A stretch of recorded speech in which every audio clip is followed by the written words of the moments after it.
Hey guys, what's up? It's 8-Bit Eric. I'm returning with some more E3 2017. This video is going to be about Sony's press conference, which I'm going to come right out of the gate. It wasn't that great.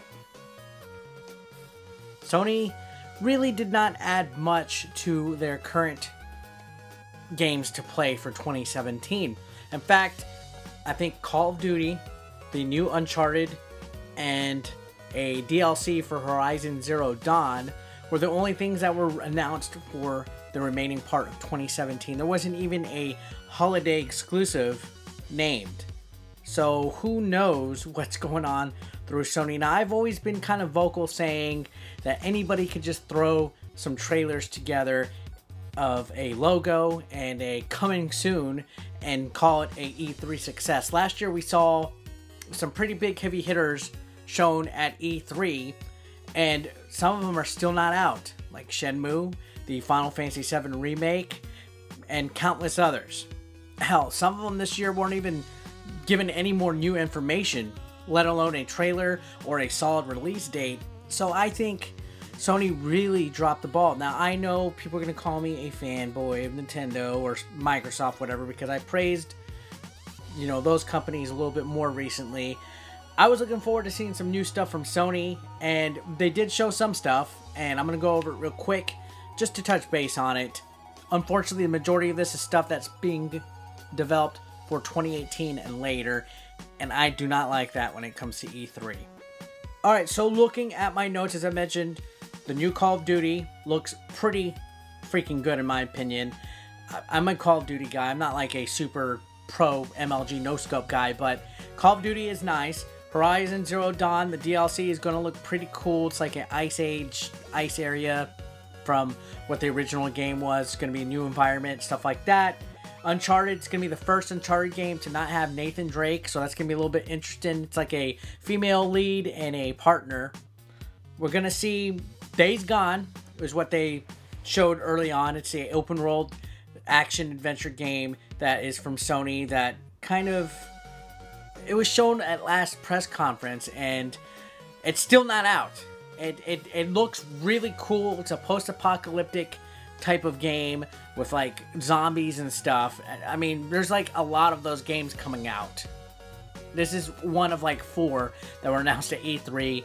I really am getting tired of the open world genre because that's all that really comes out. Looking forward to it. It would have been nice to see that it would be coming out a lot sooner than it is being advertised since it was shown last year.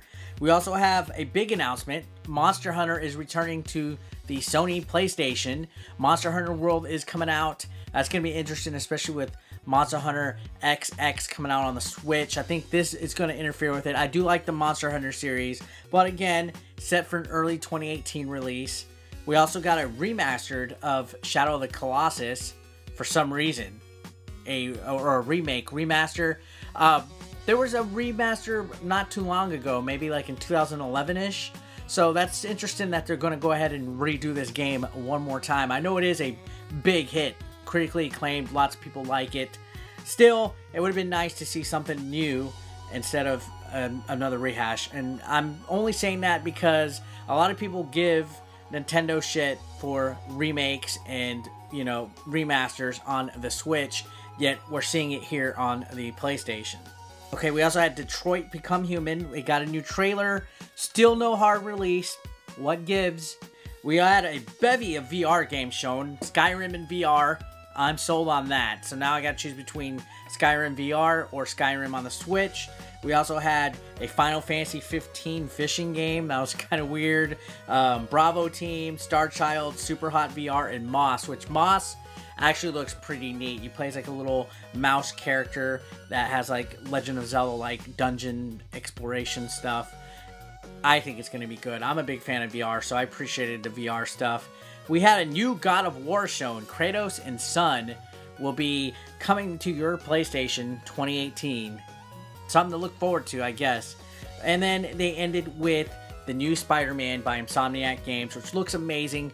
Open world game. You're able to run up buildings, web sling, web your bad guys, look around the city. That's going to be good. I'm a big Spider-Man fan, so I am looking forward to that. Yeah, so A lot of it was showing games and stuff that were announced last E3, but not really many in way of release dates and stuff like that. Try not to be too harsh on it, but I don't think Sony did as great this year as they did last year, and I think a big bevy of that was announcing games way too early last year. Of course you're going to win with the announcement of Shenmue and Final Fantasy 7 Remake and 15 and all that stuff, but it takes games being made and being able to be played close to E3 within at least 6 months, 8 months tops, for me to think that an E3 is won. And I don't think Sony really added anything, so I'm not going to be playing my PS4 for quite a while. I mean, there's not that much as far as big heavy hitters coming out, so we'll see. I think it was okay, it was passable, but they did not win E3 this year. It was a little bit disappointing. So yeah, guys, thanks a lot for watching. I'll see you guys next time.